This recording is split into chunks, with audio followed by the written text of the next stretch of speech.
Like, why now? But he's probably like, yo, like, I'm getting close to my death. Like, that was kind of fucked up. He probably was like, I stole millions from this guy. Trying to right a few wrongs. Yeah. Crosses he's over, like, he's probably knows he's like, his ticker, I mean, he got a new ticker, but it's still ticking and there's only so many ticks left. What are you talking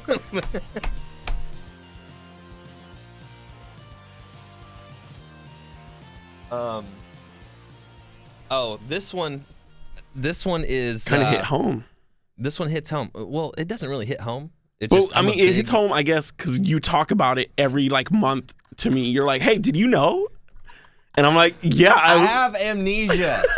Now I have short-term memory loss or long-term memory loss, or I just have a bad memory. Yeah. But I do talk about this. Like, I love talking about this because it's one of those things that I heard one time. And I was like, oh, that's interesting. And it like sticks in your head. Did you ever just have random shit stick in your head? Yeah. Like, it's so weird. Like, I can't remember a lot of people's birthdays, but this random girl that I went to high school with, I remember her birthday. And it's like, it's completely random. November 22nd. I won't say her name because I don't know where she's at or what she's doing. Yeah. But yeah, November 22nd. I've never forgotten. Why? I don't know. Weird. Yeah, very weird. The Rolling Stones, if you're familiar with them, if you haven't heard of them, look them up. Yeah.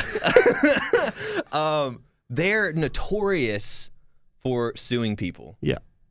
And there's a band called The Verve. They released a song called Bitter Sweet Symphony. I was going to play like 5 seconds of it, but that dude is probably so, like, they're probably on top of this song right now. He's trying to recoup a lot of his money that he lost back. The Verve wrote Bitter Sweet Symphony. I don't want to give him any money. The Verve wrote Bitter Sweet Symphony. Famous song. Famous song, you know it. And the Rolling Stones sued The Verve, or the dude from The Verve. His name's Richard Ashcroft. And for years, since like 1997, whenever that song came out, the Rolling Stones have been receiving all the royalties for this song. But no longer will they receive another penny or be claimed as writers, receiving writer's credit. Damn. And it seems like a mutual agreement. So the Rolling Stones have given Richard Ashcroft back Bitter Sweet Symphony royalties. Mick Jagger and Keith Richards were previously credited as songwriters on the track, received all profits from the song. Rolling Stones have given Richard Ashcroft the royalties and rights from Bitter Sweet Symphony and also had their credits removed. The Verve's 1997 single sampled a 4-segment second. God, I can't read. 4-second segment. 4-second segment of Andrew Loog Oldham's orchestral recording from the Stones the last time. Jesus Christ, that's a mouthful. That's a run-on sentence.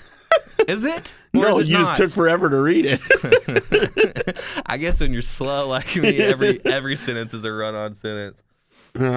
Permission was granted for use of the recording, but permission for the use of the song was overlooked.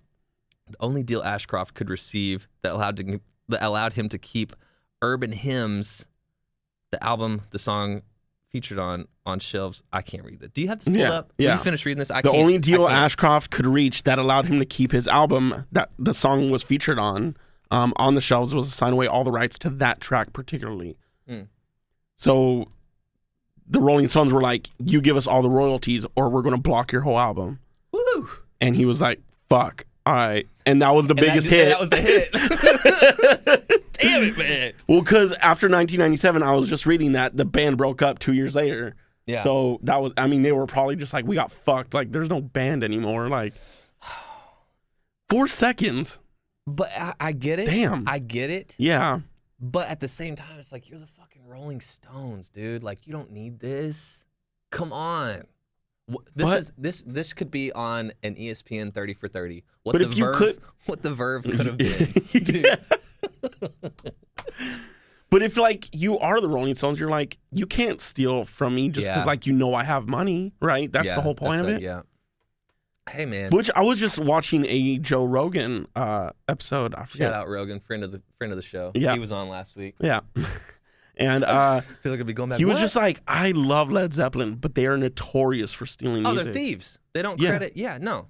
Yeah. And I guess that was like the 60s and 70s. Like there was no social media. I know, but it like You're going to sue Led Zeppelin, one of the biggest bands of the time. Like, they're going to be like, same with the Rolling Stones. They're going to be like, fuck you, we're the Led Zeppelin. Yeah, but I feel like the deal with Led Zeppelin is like everybody knows. Like you can't say Led Zeppelin without being like, oh yeah, they completely ripped off like every like old blues riff that has like ever been recorded and didn't credit it. So everybody, that's like common knowledge. So I guess like, do they still get the credit because they are Led Zeppelin because they did it really well, or should they get like an asterisk next to their name? You can put an asterisk. That's a hard word. That's a hard word. That is a hard word. Asterisks? Yeah, sure. But is that plural? Asterisk. Asterisk? Is it just asterisk? No, it's an X. Asterisk. There's not an X at the end of that. Look it up. Dude, are we both stupid? Asterisks.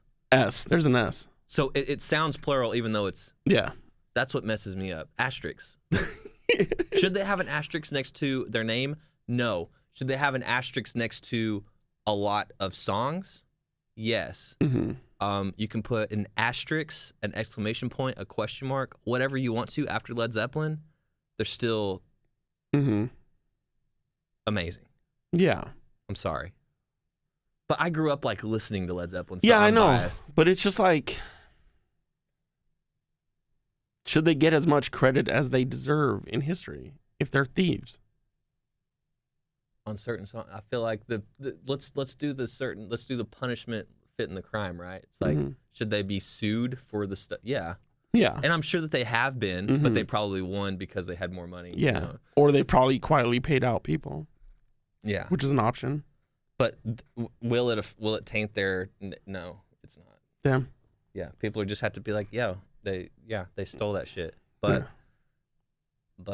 fucking Heartbreaker's a banger, and I fucking love listening to that. Yeah. What were we talking about?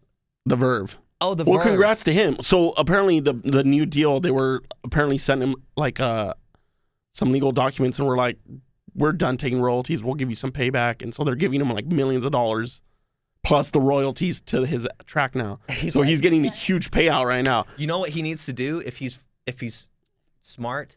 He needs to do like a Verve like re-release, like remastered, like maybe try to get it on like now 108. What now are we on? I don't fucking know. Dude, if it was me, I'd fucking start leasing it to a fucking bunch of like companies. Yeah. Because the Rolling Stones were like, put this in your movie. Yeah. I would be trying to pump that thing. As old as it's still a hit. It's still a hit, yeah. And like it brings back so many memories. Bitter Sweet. But here's my thing. You listen to that song, you know it's the Verve, but when you listen to that song, who do you think it is? The Verve. No. I don't know. Oasis. Oh. Well, yeah. I guarantee you a lot of people thought it was that are listening to this right now thought that was an Oasis song until we were like, the Verve. They're like, who's the Verve? Yeah. They're a knockoff Oasis. Yeah. Which is a knockoff Beatles. Damn. Shit. There you go. No, but for real, you're an off-brand, bro. You generic Oasis. You're not Captain Crunch. You're not even what's the one below Captain Crunch? Crunch Fanatic or whatever. I don't Crunch Captain. I don't know. Yeah. But dude, you're like the bagged Captain Crunch. Yo, you're at the bagged Captain Crunch at Winco. But guess what? Those Crunch Berries, you can get a bag of them the size of this table. Yeah. For like $4. Top of your mouth won't be the same for a month. But yeah, congrats to him, dude. Yeah. It says, it gives me great pleasure to announce that as of last month, Mick Jagger and Keith Richards agreed to give me their share of the song Bitter Sweet Symphony. Ashcroft said, this remarkable and life-affirming turn of events was made possible by a kind and magnanimous gesture from Mick and Keith, who have also agreed that they are happy for the writing credit to exclude their names and all royalties derived from the song they will now pass to me. Damn, that's fucking nuts. But here's my deal. If they're like, they just had a change of heart, like, why now? Huh? Like, why now? Dude, that motherfucker, he just had heart surgery. Yeah, but you follow him on Instagram? He's dancing and shit. He's getting. But he's probably like, yo, like, I'm getting close to my death. Like, that was kind of fucked up. He probably was like, I stole millions from this guy. trying to right a few wrongs. Yeah. Crosses he's over, like, huh? he's probably knows he's like, his ticker, I mean, he got a new ticker, but it's still ticking and there's only so many ticks left. What are you talking about? It's like remember that episode we did to see like we had secret words to see how many times we could say it, and like was that your secret word for this episode? Dude, we should bring those back. We should. Like every episode we'll come in here. God. Listen, here's how we can do it. We can start the episode, I'll record, and I'll say, hey, what's up, it's Clay. My secret word for the episode is tick. And then you come in, record yours, and then so the audience knows before we even start, but we don't know. And you know what I'm saying? Yeah, we could do that. I like that idea. Yo, I think we did it like once or twice. Yeah. But it's not tick. The secret word. Dude, I think we should start doing that again. Oh, God. Yeah, so he's probably just trying to right some wrongs and